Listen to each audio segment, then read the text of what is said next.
ดีอ่ะเหตุตายเหตุเกิดเป็นอะไรพ่อบอกเหตุตายก็เหตุเกิดก็คือเราความเป็นเราความเป็นกูเป็นเราภาษาบาลีเรียกว่าอัตตาอัตตานั่นนะถ้ายังมีกูมีเราอยู่เมื่อไหร่เราก็ต้องตายต้องเกิดอยู่เมื่อนั้นเอาความเป็นกูเป็นเราออกเสียไม่มีแล้วความตายเกิดจะเอายังไงล่ะคะเอาออกทำยังไงถึงจะเอาออกเนี่ยดีมากนี่เท่าเห็นอยู่เนี่ยคนแก่เท่าเห็นความแก่เท่าเห็นเป็นอะไรนี่เป็นเล่าไม่มีเท่าไม่มีจับกะไปจับเล่าไม่มีก็เท่าไม่มีเล่ามีก็เท่ามีแล้วไม่มีก็เท่าไม่มีเนาะเพราะมีความเป็นเราอยู่ตอนนี้เราว่าเราเป็นเราเมื่อมีความเป็นเราก็มีความเป็นเขาเห็นพ่อเนี่ยอายุแก่มีหัวขาวเนี่ยแล้วว่าอันนี้คนแก่ที่มีคนแก่เพราะมีเราเป็นตัวเทียบใช่ไหมถ้าเอาเราออกนี่คนแก่ก็ไม่มีเราก็ไม่มีหายหมดคือไม่เทียบกันแล้วมันไม่มีตัวเทียบมันไม่มีตัวเทียบถ้าไม่มีเราแล้วเขาก็ไม่มีเทวดามนุษย์อะไรไม่มีสักอย่างถ้าไม่มีเราก็คือว่างๆไม่มีอะไรว่างๆไม่มีอะไรเป็นศูนย์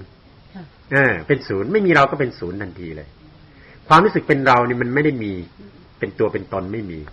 มันเป็นความยึดอุปทานขึ้นมาเฉยๆว่าเป็นเราเป็นเขาว่าเป็นเราเป็นเขาถ้าเรานั่งหลับตาดูเนี่ยมองหาให้ดีแล้วบอกว่านี่หมดเนี่ยของเราใช่ไหมเนี่ยของเราใช่ไหมแล้วลองนั่งดูดีๆสิมันใช่ของเราหรือเปล่าเราจะเห็นว่ามันไม่ใช่ของเราสักอย่างนะยังนั่งมากธรรมชาตินั่งมากหรอยังนั่งมากเคยนั่งสมาธิมาไหมหลวงพ่อถามนั่งเอาเห็นอะไรในขันไม่เป็นเรื่องนั่งแล้วแบบปุ๊บปั๊บไปไหนไม่รู้จิตมันไม่ได้จิตไม่นิ่งเป็นอะไรนั่งแล้วเจอมันนิ่มนะครับว่ะอันนั้นเนี้ยนั่นน่ะเป็นของธรรมเนาะเป็นอนัตตาเอานั่นนะถ้ามันเป็นของเรานะอันแบบนี้มันไม่ได้ปุ้งก็เลยปุ้งอันปุ้งเนี่ยเป็นจิตอนัตตาจิตอนัตตาเป็นอุทจจะปุ้งชานนะปุ้งที่ไรปุ้งมันปุ้งเนี่ยว่าโอ้มันเป็นของเราเนาะวางอาจารย์นะมีอาจารย์ไหนมันปุ้งอาจารย์ไหนนี่มันมาปุ้งแล้วอาจารย์ไหนนี่ก็ไม่ปุ้งหลวงพ่อบอกว่าเราไม่มีก็จิตปุ้งแบบนี้นะอ๋อปุ้งเนี่ยมันเป็นของเราเนาะมันปุ้งอะไรปุ้งวางเอาที่ใจรู้เนี่ยนะอ๋อมันเป็นของเราเนาะวางไม่ใช่ของเรามันก็เย็นเนาะเพราะเราไปตั้งจุดประเด็นผิดที่ผิดธรรมเราไปพยายามจะบังคับให้ใจมันนิ่งใช่ค่ะไอ้ใจนี่มันไม่ใช่ใจของเรามันถึงไม่นิ่งเนาะมันไม่ใช่ใจของเราเมื่อเราพยายามจะไปบังคับสิ่งที่ไม่ใช่ของเราให้มันเป็นอย่างใจเราเนี่ยมันถึงเป็นไปไม่ได้เพราะฉะนั้นความฟุ้งนั่นน่ะมันเป็นสิ่งที่บังคับมันไม่ได้ไม่ใช่ของเราแต่เราไปคิดว่ามันเป็นของเราเป็นคิดว่าเราฟุ้งเพราะฉะนั้นความที่จะทำให้ใจนิ่งเนี่ยไม่ต้องไปบังคับให้ใจมันนิ่งแต่เอาเหตุที่ทำให้ใจไม่นิ่งมันออกซะเหตุที่ทำให้ใจไม่นิ่งคือความเห็นว่าเป็นเราเป็นของเราเอาความเห็นว่าเป็นเราเป็นของเราออกในใจมันก็นิ่งทันทีใช่ไหมมันไม่ฟุ้งละแค่พูดก็จะนิ่งแล้วนะคะแค่พูดก็จะนิ่งละเอาความเป็นเราออกมันก็จะนิ่งละเนาะไม่คิดอะไรไงคะใช่ไม่คิดอะไรทีนี้หลวงพ่อว่าที่ชัดยิ่งกว่านั้นคือถ้าปฏิบัติธรรมไอ้ตัวความฟุ้งนั่นน่ะมันเป็นธรรมอ่ะสุดยอดเลยเพียงเราพลิกมุมมองเท่านั้นเองทุกครั้งเรามุมมองว่าถ้ามันฟุ้งเนี่ยเราต้องพยายามให้สงบนี่คือมุมมองที่เราเคยศึกษามันจะไปสงบได้ไงเราไปบังคับสิ่งที่บังคับไม่ได้ให้มันอยู่กับที่แต่ถ้ามันฟุ้งปั๊บเราก็เอาปัญญาเราพิจารณาให้เห็นความจริงว่าไอ้ความฟุ้งเนี่ยคือสิ่งที่บังคับไม่ได้ความจริงของมันเป็นอย่างนั้นให้มันฟุ้งไปภาษาบาลีเรียกว่าไม่ใช่ให้มันฟุ้งไปมันเป็นอนัตตามันเป็นสิ่งที่บังคับไม่ได้เราจะไปยึดมันทำไมเราจะไปบังคับมันทำไมปล่อยมันไปพอปล่อยไปปั๊บความเป็นเราไม่มีความเป็นเราที่จะไปยึดเรื่องนี้ไม่มีมันก็จบแล้วใช่ไหมถ้ามีความเป็นเรารู้สึกเป็นเราไปยึดเรื่องนี้ปั๊บมันก็ปุงฟุ้งต่อแต่ถ้าไม่มีความเป็นเราไปยึดมันก็เรื่องของมันใช่ไหมแล้วไปละจบละไม่ฟุ้งละอันนี้แหละความรู้สึกเป็นเราที่ไปยึดไปถือในสิ่งต่างๆนั่นแหละถึงทำให้เป็นทุกข์ขึ้นมาถ้าเราไม่ยึดมันก็ไม่ทุกข์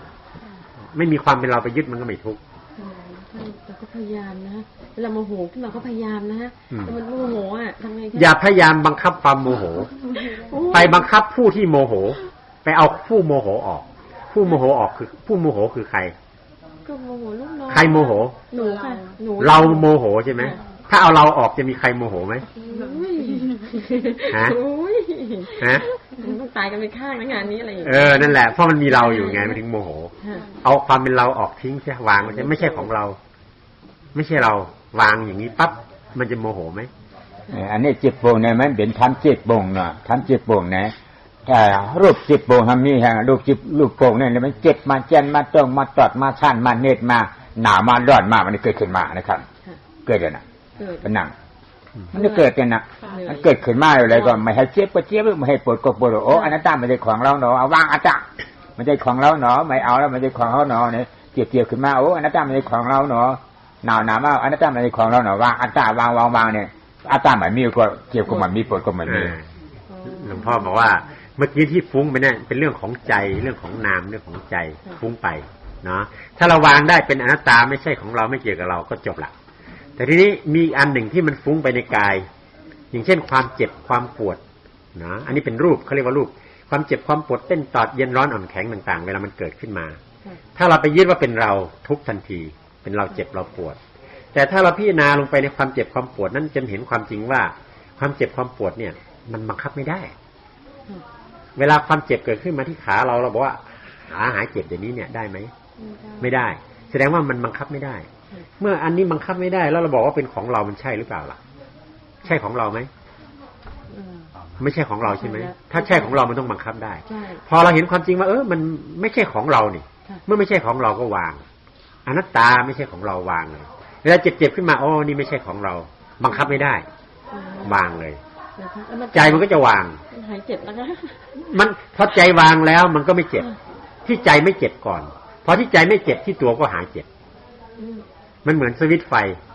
พูดอะไรง่ายจังเลยค่ะก็ง่ายสิธรรมะพระเจ้าก็ง่ายทำได้เดี๋ยวนี้นั่งเดี๋ยวนี้ก็รู้เดี๋ยวนี้แหละก็เริ่มเมื่อยแล้วนะคะเนี่ยเมื่อยบังคับมันได้ไหมให้มันหายไม่ได้แสดงว่ามันเป็นของเราไหม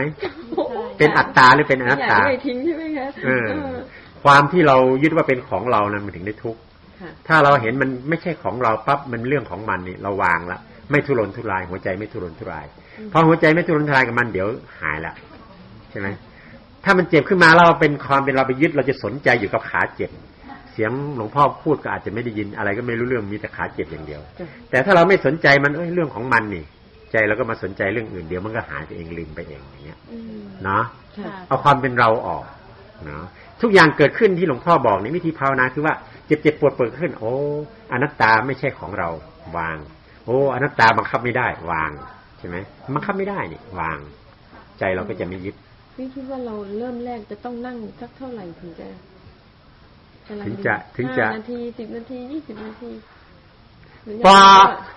ขาดถอมในมันพอใครพูดก็เดี๋ยวก็ในหลวนนางหึงกาหือมันจังเด็ดเป็นมันจังเดอ่องนะครับว่าโดยได้นางหึงกาหือนะครับเกิดมองมันเกิดแล้วนะครึ่งชั่วโมงก็รู้เรื่องแล้วเกิดมันเก่งเนี่ยเอาจิตญาณนะนี่เนี่ยสมาธิเท่เนาะสมาธิเป็นปัญญามาจิมปัญญามาตานะรับตานึกเกิดจากปัญญาอยู่ในขันเนี่ยนะอยู่ในขันมันเกิดขึ้นมาเจ็บเจียนโต่งตอดเน็ตชานปุ่งมันเกิดขึ้นมานอกขันนั้นปุ่งนอกขันเนี่ยเป็นของปุ่งปุ่งพายามเมืองพันลำปังไม่รู้นะมันปุ่งนะนี่ปุ่งมันปุ่งก็เลยก็อนัตตามันเป็นของเราเนาะเนี่ยวางอัตตมันเกิดขึ้นมาในขันเนี่ยเจ็บเจียนโต่งตอดเน็ตชานอนัตตามันเป็นของเราเนาะวางอัตตาว่าอัตตาตายแล้วก็อนัตตาเกิดเจียนก็หลีเป็นนิพพานเนาะหลวงพ่อว่าวิธีภาวนาที่หลวงพ่อว่าครึ่งชั่วโมงเนี่ยมันไม่ยากหรอกนั่งหลับตาปิดตาเนื้อเปิดตาใจตาปัญญาของเรามันอยู่แถวสมองนี่นะเมื่อเปิดตาปัญญาแล้วก็พิจารณาเข้าไปในรูปนามกายใจของเราเนี่ยมันจะมีอะไรเกิดขึ้นมันจะมีความเจ็บความปวดความเต้นความตอดความเย็นความร้อนความอ่อนความแข็งความรู้สึกต่างๆเกิดขึ้นเนาะหรือมีความฟุ้งซ่านของจิตที่แลบไปข้างนอกไปถึงเมืองตราดเมืองเชียงใหม่เมืองพะเยาเมืองอะไรก็ช่างมันเถอะที่มันจะออกไปเนี่ยมันออกมาจากใจของเรานี่มันคิดปรุงออกจากที่นี่ไปเพราะฉะนั้นปัญญาตาปัญญาของเราเนี่ยก็มองเข้าไปพอมองเข้าไปแล้วเวลามันเจ็บเกิดขึ้นเนาะความเจ็บที่เกิดขึ้นนั้นมันไม่ได้เจ็บที่แข้งที่ขามันเจ็บที่ใจนี่นะเมื่อเราเห็นชัดว่ามันไม่ได้เจ็บที่นี่มันเจ็บที่ใจนะเมื่อมันเจ็บที่ใจอย่างนั้นแล้วไอ้ที่เจ็บที่เกิดขึ้นน่ะมันเป็นอนัตตาภาษาบาลีแปลเป็นไทยว่ามันบังคับไม่ได้เมื่อบังคับไม่ได้ก็ไม่ใช่ของเราใช่ไหมอนัตตานี่แปลว่าบังคับไม่ได้บังคับไม่ได้ตรงตัวเลยเหรอตรงตัวแปลว่าไม่มีตัวตนอัตตาไม่มีตัวตนมันไม่มีตัวตนเนาะ แต่ทีนี้ความเป็นจริงที่ในภาคปฏิบัตินั้นคือสิ่งใดที่เป็นอนัตตาก็คือสิ่งที่ไม่มีตัวไม่มีตนบังคับอะไรไม่ได้สักอย่างนั่นเป็นอนัตตาคำว่าบังคับไม่ได้มันเห็นง่ายกว่าสมมติเราหลับตาเจ็บๆเกิดขึ้นถามตัวเองสิว่าไอ้เจ็บๆเนี่ยบังคับได้ไหมพิสูจน์เลยสั่งมันดูเลยหายเดี๋ยวนี้มันจะให้คำตอบทันทีว่าบังคับไม่ได้เมื่อบังคับไม่ได้เป็นอะไรก็เป็นอนัตตานั่นแหละใช่ไหมเมื่อเรารู้อย่างนี้เจ็บที่เกิดขึ้นมาเราเปลี่ยนชื่อมันเลยอนัตตาปวดก็ขึ้นมาอนัตตาพอเราเอาปัญญาเราบอกว่าอนัตตาปั๊บความเป็นอัตตาความเป็นกูนี่มันเข้ามายึดครองไม่ได้ใจเราเนี่ยมันเข้ามายึดครองไม่ได้เมื่อมายึดครองไม่ได้มันไม่มีอะไรเป็นกูเป็นเราสักอย่างมันก็ไม่เดือดร้อนสิมันไม่เกี่ยวกับเราเนี่ยไม่มีเรานะปัญญาของเรานี่เข้าไปแทรกปั๊บอัตตาความเป็นเราก็เข้าไม่ได้ถ้าไม่มีปัญญาพิจารณาพอมันเจ็บขึ้นมาปั๊บความเป็นเราเป็นกูก็เข้ามาจับหัวใจเลยขากูเจ็บขาเราเจ็บขาเราปวดขาเราร้อนใช่ไหมแต่ถ้าเอาปัญญาเข้ามาแทรกปั๊บขาเราขากูมันเข้าไม่ได้ไม่มีขาเราขากูไม่มีแต่อนัตตาคือมีแต่สภาวะบังคับไม่ได้กำลังเกิดเนาะแค่นี้เองนี่คือภาวนาแล้วนะจำง่ายๆมีอะไรเกิดขึ้นปั๊บอนัตตาไม่ใช่ของเราอนัตตานั่นแหละไม่ใช่ของเราหรือว่าบังคับไม่ได้ใช้คำไหนก็ได้เวลามันคิดฟุ้งขึ้นมาเวลาคิดฟุ้งเนี่ยมันฟุ้งออกมาจากใจเนี่ยพอมันจะคิดฟุ้งฟับออกมาแล้วก็เอาปัญญาเข้าไปบังเลยป้าก็ปุ๊บเลยใช่ไหมคะปุ๊บเลยอนัตตาฝึกไปบ่อยนะพออนัตตาปุ๊บนิ่มมันไม่มีอะไรจะฟุ้งออกไปแล้วนี่เราปิดสวิตช์ซะก่อนแล้วเปิดสวิตช์ไฟนี่มันเปิดสวิตช์ตรงนี้ไฟไปสว่างตรงนั้นเราจะแตะสวิตช์นี่เราไม่ให้แตะไฟมันก็ไม่ออกถ้าเราเผลอมันแตะปั๊บไฟมันก็ออกเป็นฟุ้งออกไปก็อย่าให้มันเปิดสวิตช์ก็ปิดเองค่ะปิดสวิตช์เราไม่รับว่า